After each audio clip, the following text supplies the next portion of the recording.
Tuhan bersamamu. Dan bersama rohmu. Inilah Injil Yesus Kristus menurut Lukas. Dimuliakanlah Tuhan.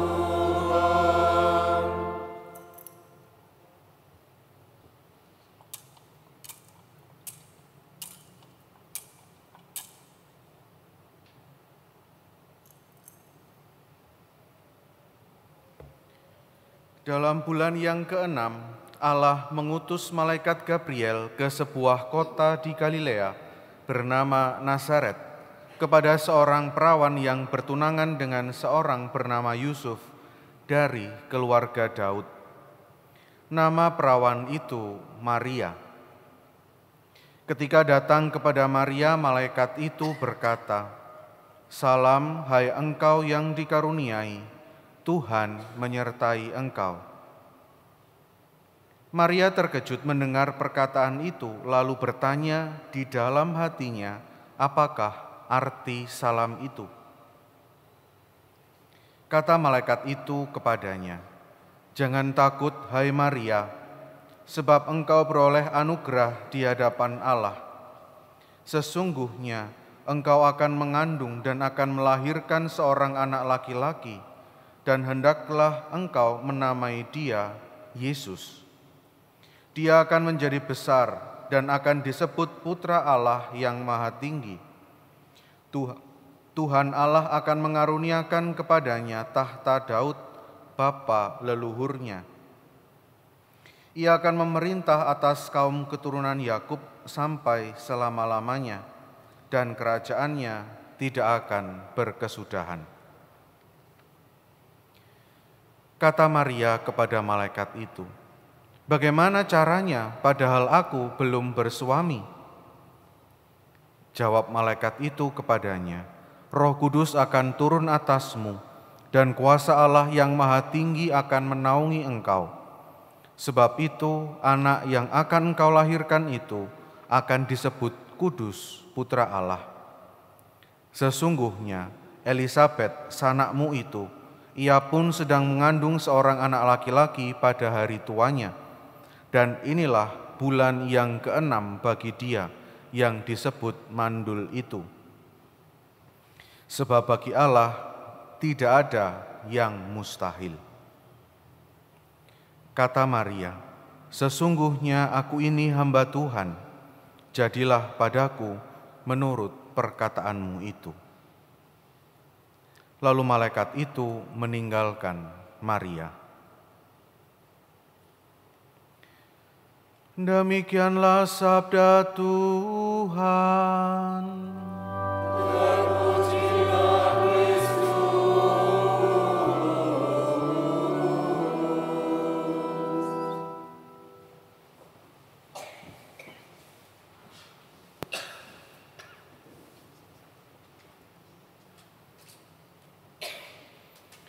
Bapak, Ibu, dan saudara-saudariku yang terkasih, penggambaran patung Bunda Maria biasanya itu di bawah kaki Bunda Maria itu digambarkan ada siapa, ada apa di bawah kaki Bunda Maria. Ular. Ada ular, biasanya ada apelnya gitu ya di depan moncongnya ular ini.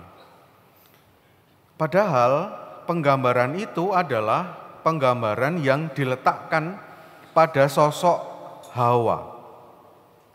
Tadi dalam bacaan pertama kita bersama-sama mendengar, "Karena engkau berbuat demikian, terkutuklah engkau di antara segala ternak dan di antara segala binatang hutan. Dengan perutmu lah engkau akan menjalar, dan debu tanahlah yang akan kau makan seumur hidupmu. Aku akan mengadakan permusuhan antara engkau dan perempuan ini, antara keturunanmu dan keturunannya. Keturunannya akan meremukkan kepalamu, dan engkau akan meremukkan tumitnya." Pertanyaan saya adalah, kenapa gambaran yang diberikan pada sosok Hawa kemudian diletakkan pada patung Bunda Maria? Apakah iseng aja? Saya kira enggak ya. Penggambaran mengapa sosok ular yang kemudian diletakkan di bawah patung Bunda Maria itu tentu punya alasannya.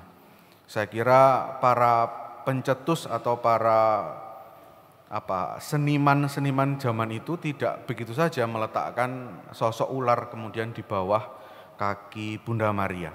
Tentu ada maksud di baliknya. Dan makna mengapa ular kemudian diletakkan di situ padahal seharusnya ular itu ditempelkan pada sosok Hawa adalah sebuah kenyataan bahwa Bunda Maria adalah Hawa yang baru. Hawa, manusia pertama, perempuan pertama itu hendak disandingkan dengan Bunda Maria. Hawa yang karena ketidaksetiaannya mendatangkan dosa di tengah dunia dibandingkan dengan Bunda Maria yang karena ketaatannya, Hawa tadi ketidaktaatannya mendatangkan dosa, jika Bunda Maria karena ketaatannya mendatangkan keselamatan atas dosa. Maka Bunda Maria disebut sebagai Hawa yang baru.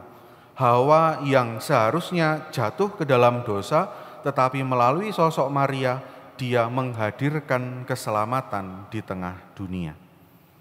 Hawa baru inilah yang karenanya kemudian mendapatkan tempat, mendapatkan posisi yang begitu tinggi dalam iman Gereja Katolik. Karena tanpa ketaatan Bunda Maria, manusia akan tetap berada di dalam dosa.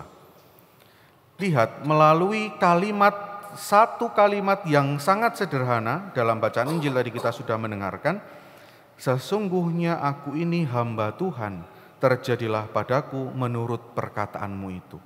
Ketaatan sempurna, ketaatan penuh terhadap kehendak Tuhan di dalam dirinya. Kurang takut apa, kurang gelisah apa Bunda Maria ini? Masih muda, belum bersuami, tiba-tiba hamil. Tiba-tiba dia harus berhadapan dengan hukuman yang mengharuskan dia untuk dirajam, dilempari batu, mati. Paling kalau waktu itu Bunda Maria hidup di zaman ini, aduh ojo mati sik, jek durung kawin gitu. Tetapi ketaatan itulah yang menghadirkan keselamatan di tengah dunia. Ketaatan itulah yang membebaskan manusia dari dosa. Bukan melalui dirinya, tetapi melalui anak yang ada di dalam kandungannya. Hal itu sangat terkait erat dengan apa yang kita rayakan hari ini, yaitu Hari Raya Santa Perawan Maria dikandung tanpa noda, atau tanpa noda asal, atau tanpa dosa asal. Dosa asal adalah kecenderungan manusia untuk berbuat dosa. Dan bagi saya, kalau Tuhan itu sudah mau, maka dia akan melakukan segala macam cara yang dia bisa untuk menyatakan maksudnya itu. Maksud Tuhan adalah mencintai manusia, maksud Tuhan adalah membebaskan manusia dari dosa, maksud Tuhan adalah melahirkan anaknya ke tengah dunia. Pasti yang namanya Tuhan itu tanpa dosa. Ya kali Tuhan berdosa, ini enggak masuk akal. Maka karena dia mau melahirkan anaknya ke tengah dunia, dia harus dilahirkan dari seorang wanita yang juga tanpa noda, yang juga tanpa dosa. Maka dengan mudahnya Tuhan Allah menghapuskan dosa asal Bunda Maria. Dengan mudahnya, enak kali. Ya namanya juga Tuhan ya, dia mau apa ya terserah dia. Dia mau mengutus anaknya dengan jentikan jari, cering, ya bisa. Tetapi Tuhan memilih cara manusiawi untuk mengutus anaknya ke tengah dunia ini. Dan dengan cara manusiawi pula, Yesus dilahirkan ke tengah dunia. Maka rahim Bunda Maria adalah sebuah rumah yang menghadirkan keselamatan itu di tengah dunia. Rahim yang melahirkan Tuhan Yesus yang tanpa noda itu. Maka Bunda Maria juga harus tanpa noda. Konsekuensi logisnya adalah Maria juga tanpa noda asal. Penggambaran ini menurut saya adalah sebuah penggambaran yang sangat indah, kemudian juga terkait dengan bagaimana kita menyiapkan rumah hati kita di masa Advent ini. Jika Bunda Maria sudah disiapkan sedemikian rupa menjadi rumah bagi Tuhan Yesus untuk lahir ke tengah dunia, menjadi rahim yang melahirkan Tuhan Yesus, maka kita pun di dunia ini juga harus menyiapkan diri kita, menyiapkan rumah hati kita untuk membiarkan Tuhan Yesus lahir di dalam hati kita. Bukan hanya lahir, tetapi membiarkan Tuhan Yesus bekerja di dalam hati kita, di dalam rumah hati kita. Mari menyiapkan rumah itu, mari menyiapkan hati kita untuk menyambut kehadiran Tuhan dengan salah satunya bertobat dan melakukan perbuatan-perbuatan kasih. Bapak, Ibu, dan saudara-saudariku yang terkasih, dari Bunda Maria kita meneladani tentang ketaatan, dari Bunda Maria kita meneladani tentang kesetiaan, dan dari peristiwa yang kita rayakan hari ini, Maria dikandung tanpa noda, dikandung tanpa dosa asal, kita pun diminta untuk menyiapkan rumah hati kita bagi Tuhan Yesus yang lahir ke tengah dunia. Pertanyaannya adalah, sudahkah aku menyiapkan rumah hatiku bagi kelahiran Tuhan Yesus ke tengah dunia? Sudahkah aku bertobat? Sejauh apa aku mengusahakan pertobatanku itu? Atau masih gitu-gitu saja? Besok akan ada sakramen pengampunan dosa, sakramen tobat. Silahkan penuhi ruangan-ruangan itu untuk meminta rahmat pertobatan itu di dalam diri kita. Dan semoga biarkan para romo capek mendengarkan dosa-dosa Anda, karena dengan cara itu surga bersuka cita karena banyak anaknya yang pulang kembali ke rumah Tuhan yang penuh dengan kedamaian. Berkat Tuhan menyertai kita sekalian.